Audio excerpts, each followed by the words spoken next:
I want to read you something, and I want you to pay close attention because it may sound as though there is no link, but understand us, there is definitely a link. I won't tell you who this letter is by, at least not until I've fleshed out who it's about. Okay, so take a listen.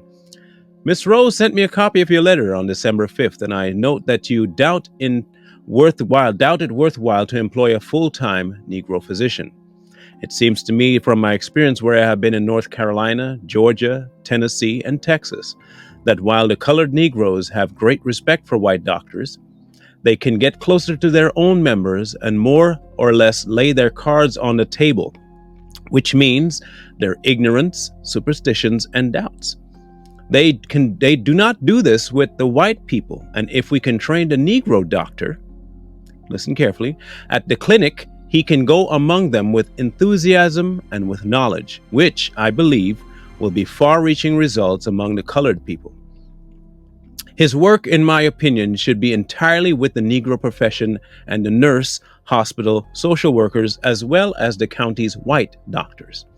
His success will depend upon his personality and his training by us. Point here.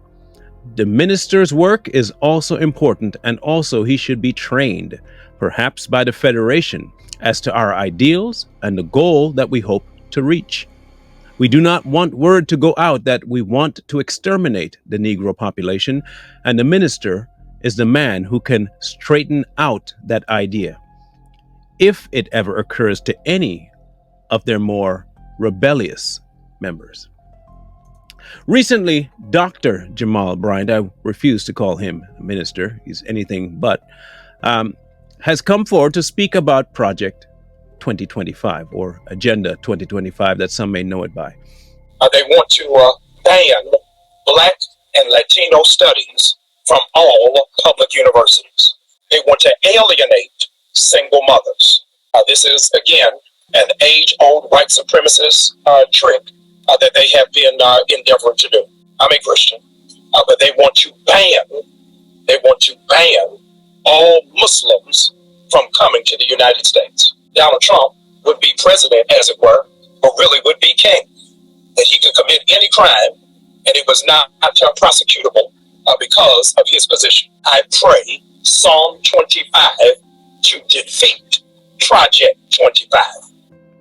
Now, you might wonder, how is that a stretch you're going to make between Margaret Sanger, who wrote that letter, by the way, the Eugenics, okay, and Jamal Bryant? We will tell you exactly what we mean. For a very long time, the Black population has been operating in emotional chaos.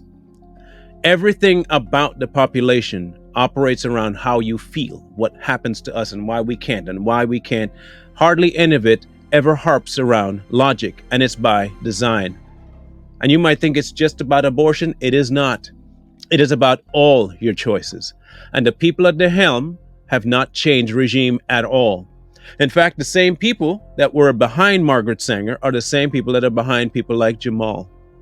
They're no different. You see, they were paid. They have been paid, groomed, taught to push a certain narrative on people. And they do it very, very well. It was instituted by design. You heard it for yourself. They trained a minister to make sure they can keep people in line. Why do you think 90%, if not nearly 100 of these Black churches all carry the same kind of water? You don't find that kind of odd? That they all seem to have the exact same stance regardless of where they go? They carry the same message, they tell you the same thing, and they back the same people. With leaders, and I am going to mobilize and partner with Black churches from around the country to go around the country, informing our community, registering people to vote, and to be a part of a critical movement. Margaret didn't lie. She got her way into the Black clergy. And you can see it right now in full force. Every time a certain individual decides to step out, clergy comes in and tries to guide them back, no different than the letter. Now, while he was discussing Agenda 2025, there was nothing really truthful about anything he said, because if you can read the documents, and it's out there for everyone to read, mind you, it is a 900-page document, but it is out there for you to read and disprove everything that Mr. Bryant has said. But here's the thing, he's not saying anything different than the rest of his cohorts say, because they have the same agenda. You see, they have been taught by the same people to say the same thing. They cannot deviate. The book says to stay online, and they stay online. The book says to draw everybody the same picture. They draw the same picture. The book tells you to tell everybody the same narrative, and they tell you the same narrative. They're not banking on you being able to go and look this up for yourself. In fact, they don't consider you intelligent enough to do that. They want you dependent. They want you subservient. They don't want you independent. They don't need you to go look up information for yourself, because what? You can't do that. You're not smart enough. You need us. Even in her letter, she acknowledges one thing. They may trust this group, but they trust that group more, and we can dissuade them from doing something, and we can persuade them to do something if we so choose. We can make them malleable if we just use their kind. We don't want to tell them that we're luring them into something to end them, and so we have to use the people that they trust most. How are you not going to trust a pastor? He knows God, don't he? Well, let's talk about Jamal for a minute. If Jamal knows God, I'm a plane. If Jamal's a preacher, I can leap a whole building in a single bound. I'm the black Superman. If he is a minister, that's what I am. This man has been in more controversy than I can shake a stick at. And I want to say I am divorced because I cheated. I divorced because of my infidelity, not because of irreconcilable differences, but because I broke that covenant. My biggest regret is single-handedly destroying my marriage and the impact that it has had on my daughters. He is one of those people that you should never, ever listen to. Even if he wasn't a pastor and he was just a motivational speaker, his life is not exemplary of what he says. He never takes responsibility for anything he does, and he's always right. He brought a lady to the pulpit, and while telling you that this is a sin, but he will do the exact same thing behind closed doors.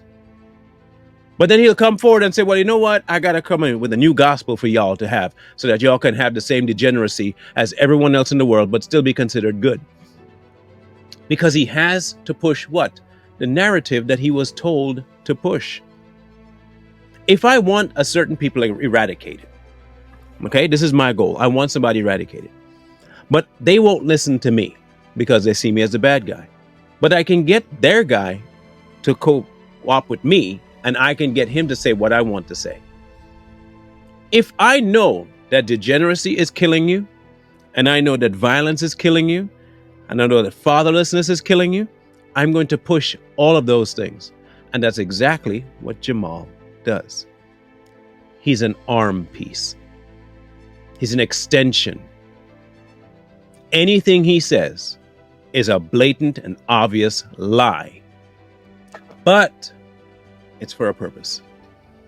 He is working on behalf of eugenics. He's working on behalf of the very same people that for 400 years you say have been evil. Those same people. Now, I would say exactly what he is, but I know exactly what would happen if I did on YouTube. But I think y'all can deduce what I mean. But he is one of those. And he's intentionally one of those. But he just hides behind the cloth and uses God to promote it. But again, all by design. He had to jump into this fray because, let's just be honest, he has a massive following. Lots of people know him. He's not unknown. And if I know I have the kind of clout to do something for my owners, I will. And sure enough, he is. And he's not alone. He is not the only one, but trust and believe he's one of the more believable ones by the people that follow him. Our advice: